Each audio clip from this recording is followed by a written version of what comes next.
कंकाल का रहस्य। चौरा गांव के खेतों में इन दिनों खुदाई का काम चल रहा था। असल में इसी गांव से होकर एक अच्छी सड़क गुजरनी थी, इसलिए यहाँ खुदाई शुरू की गई थी। अचानक एक दिन खुदाई करने वाली मशीन से कुछ टकराता है। बाद में जब खोजबीन की जाती है तो वहां से दो कंकाल मिलते हैं। पुलिस गांव के लोगों से पूछताछ शुरू करती है। आप लोगों को क्या लगता है ये किसके कंकाल हो सकते हैं? अरे साहब, हमें क्या पता ये किसके कंकाल है, आप ही लोग पता लगाइए। हम लोग तो बहुत ज्यादा डरे हुए हैं। हाँ, हमारी फॉरेंसिक टीम अभी आ रही है। ये बताओ कि इस गांव के रहने वाला कोई जोड़ा गायब तो नहीं ना? क्योंकि शुरुआती जांच में तो ये बात सामने आ रही है कि एक कंकाल किसी पुरुष का है तो एक किसी महिला का। साहब, हमें तो बहुत डर लग रहा है। ऐसे कंकाल मिलने का मतलब गांव के आसपास ही किसी की हत्या हुई है या फिर किसी को जलाकर मार डाला गया है। हाँ साहब, हम अपने परिवार को लेकर बहुत ही ज्यादा परेशान हैं। देखिए, आप लोगों की परेशानी हम समझ सकते हैं, लेकिन आप लोगों को पुलिस का सहयोग करना होगा, क्योंकि आपके सहयोग के बगैर हम ये पता नहीं लगा सकते हैं कि आखिर ये किसके कंकाल है और इनकी हत्या किसने की। ठीक है साहब, गांव के लोग आपका पूरा सहयोग करेंगे। हाँ साहब, पूरा सहयोग करेंगे। तो फिर ठीक है, हम अपनी जांच शुरू कर देते हैं। कुछ दिन बाद जांच रिपोर्ट आ जाती है। पता चलता है कि ये कंकाल करीब 20 साल पुराने हैं, यानी 20 साल पहले किसी जोड़े की हत्या कर शव को यहाँ पर दबा दिया गया था। इंस्पेक्टर राघव, ये बताओ कि 20 साल पहले की मर्डर मिस्ट्री क्या आप सुलझ सकती है? हाँ सर, क्यों नहीं, लेकिन अब सबूत और गवाह काफी मिट गए होंगे। मुश्किल तो होगी, लेकिन शायद किसी परिवार को इंसाफ मिल सके। इंस्पेक्टर राघव, आप बिल्कुल सही कह रहे हैं।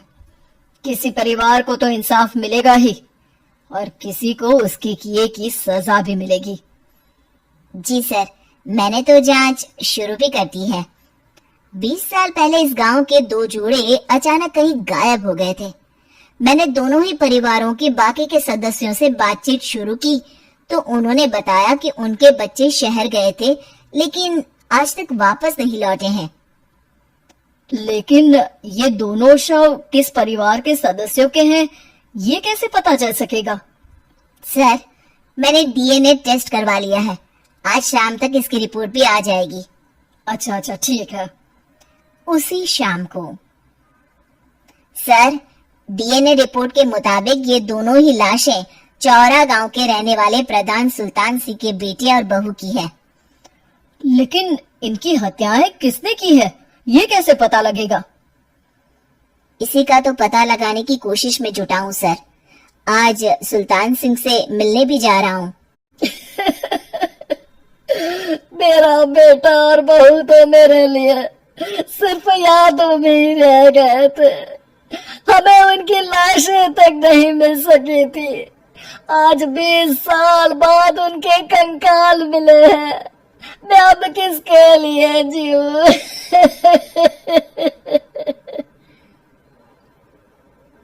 लेकिन सर, क्या आपकी किसी से कोई दुश्मनी थी?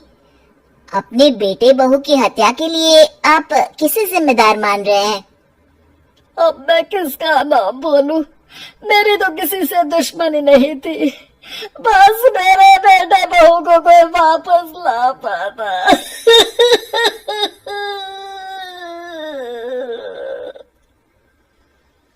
इसके बाद सुल्तान सिंह फूट फूट कर रोना शुरू कर देते हैं। सर, अब आप इनका अंतिम संस्कार करवा सकते हैं। कम से कम इनका शरीर ना सही, इनका कंकाल तो आपको मिला है। लेकिन हाँ, अगर आपको कुछ भी याद आए तो जरूर बताइएगा। मेरी तो बेटा अब उम्र हो गई है, लेकिन मेरे बेटे और बहू के हत्यारों का जरूर पता लगाइएगा, क्योंकि जब तक हत्यारे पकड़े नहीं जाएंगे मेरा मन नहीं मानेगा। सर, हमारी पूरी कोशिश रहेगी हत्यारे को पकड़ने की। लेकिन एक बात बताइए, उस वक्त आपको किस पर शक गया था? उस वक्त मेरे एक ड्राइवर को पकड़ा गया था, लेकिन सबूतों के अभाव में उसे छोड़ दिया गया था। अच्छा, और ड्राइवर पर कैसे शक हुआ था? क्योंकि उस दिन ड्राइवर छुट्टी पर था। उस समय लेकिन लाश क्यों नहीं मिल सकी थी? उस वक्त पुलिस ने बहुत कोशिश की थी, लेकिन दोनों की डेड बॉडी नहीं मिल सकी थी। ठीक है, हमारी तफ्तीश चल रही है, मैं फिर आऊंगा। इसके बाद इंस्पेक्टर वहां से चला जाता है और सुल्तान सिंह अपने बेटे और बहू की याद में खो जाते हैं। कुछ दिन बाद, सुल्तान सर एक बात बताइए, जब आपके बेटे बहू की हत्या हुई थी, उसी के आसपास आपके ही गांव का रहने वाला एक और जोड़ा उसी वक्त गायब हो गया था ना? हाँ सर, अलका और अभिषेक, वो भी मेरे बच्चों जैसे ही थे। तो फिर वो कहाँ है? उनका भी आज तक पता नहीं चल सका, लेकिन बताते हैं कि कुछ साल पहले अभिषेक को गांव के ही किसी आदमी ने मुंबई में देखा था, लेकिन फिर वो गायब हो गया। यानी अभिषेक और अलका की हत्या नहीं हुई थी, बल्कि उन्होंने किसी वजह से खुद ही गांव छोड़ दिया था। हाँ, हो सकता है, क्योंकि अभिषेक मेरे बेटे संतोष का अच्छा दोस्त था और उसका मेरे घर भी आना जाना लगा रहता था। हो सकता है कि उसने मेरे बेटे और बहू के बारे में सुन लिया हो और ये गांव छोड़ दिया हो। हो सकता है। उनके परिवार का कोई अब नहीं रहता क्या इस गांव में? अब तो कोई नहीं रहता। एक चाचा थे, लेकिन उन्होंने भी अपना पुश्तैनी मकान बेच दिया है। वो भी अब कहीं शहर में ही बस गए हैं। ओह, अभिषेक और अलका के बारे में भी पता लगाना होगा। हो सकता है कि वही इस हत्या के बारे में कुछ बता सके। हो तो सकता है, लेकिन वो बेचारे तो खुद ही वक्त के मारे थे, वो क्या बताएंगे। फिर भी सर, जब केस दोबारा खुला है तो जांच तो करनी ही पड़ेगी, और इस बार तो लाशें भी बरामद हुई है। कुछ दिन तक लगातार तफ्तीश चलती रही। एक दिन थाने से सुल्तान सिंह को फोन आता है। हाँ, कौन बोल रहा है? सर, मैं कांस्टेबल तुलाराम बोल रहा हूँ थाने से। आपको थाने आना पड़ेगा। थाने? लेकिन क्यों? सर, किसी की पहचान करवानी है। अच्छा ठीक है, मैं दोपहर तक पहुंचता हूँ। सुल्तान सिंह दोपहर में थाने पहुंचता है। कई पुलिस के अधिकारी वहां मौजूद रहते हैं। सर, आपके बेटे की हत्या का रहस्य आज शायद सुलझ जाए। अच्छा इंस्पेक्टर राघव, पर वो कैसे? सर, उस आदमी को देखिए, क्या वही अभिषेक है?